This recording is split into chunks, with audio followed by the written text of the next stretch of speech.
Low rows, a staple in almost every back building program. You might even have more than one type in your program, depending on your goals. But how do you decide which one or ones is best? There are tons of variations. Seated plate loaded, seated cable machine with a single arm option, T-bar chest supported, T-bar unsupported, chest supported cable machine, long sit cable machine, standing cable machine, dumbbell, barbell, and so many more. There is no perfect row machine setup, so they are all worth trying to find what works for you. And whichever one you choose, your form should still be the same. Number 1, keep your shoulder blades down and back toward your back pocket the whole time and your upper traps away from your ears. Number 2, let your shoulder blades protract or round forward till you feel the most tension on your lats. Number 3, drive your elbows back toward your sides and squeeze your shoulder blades together.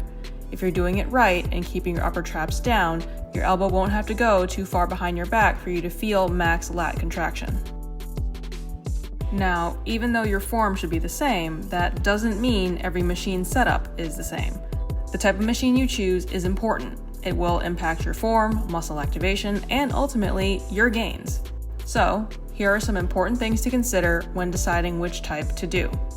Tension. When your arms come forward, does this machine allow you to get max tension on your lats at the end range? If you have longer arms like me, some machines won't sit you back far enough to get max tension, which will cut your range of motion short. Chest support.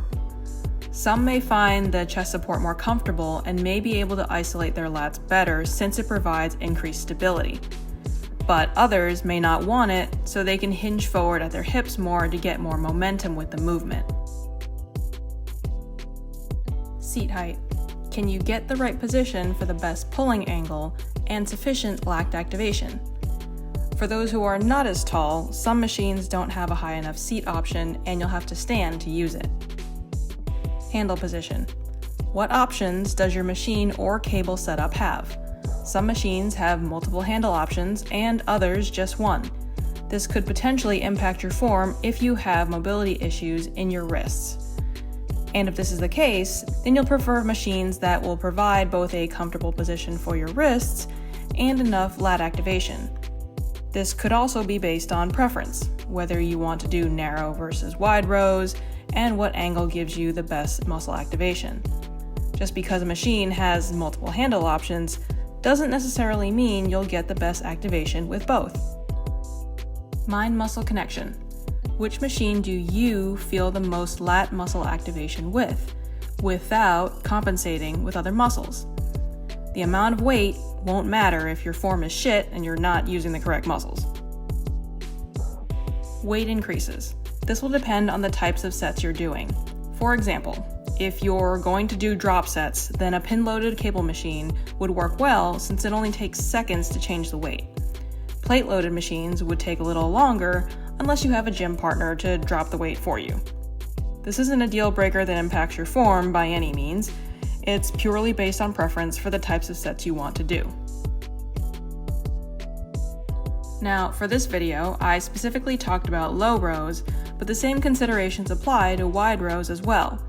So next time you go to the gym, try out the different row machine options and keep these considerations in mind.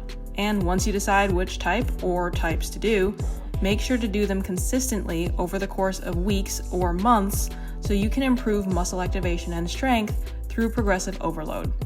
If you found this video helpful, give it a like, share, subscribe, and thanks for watching.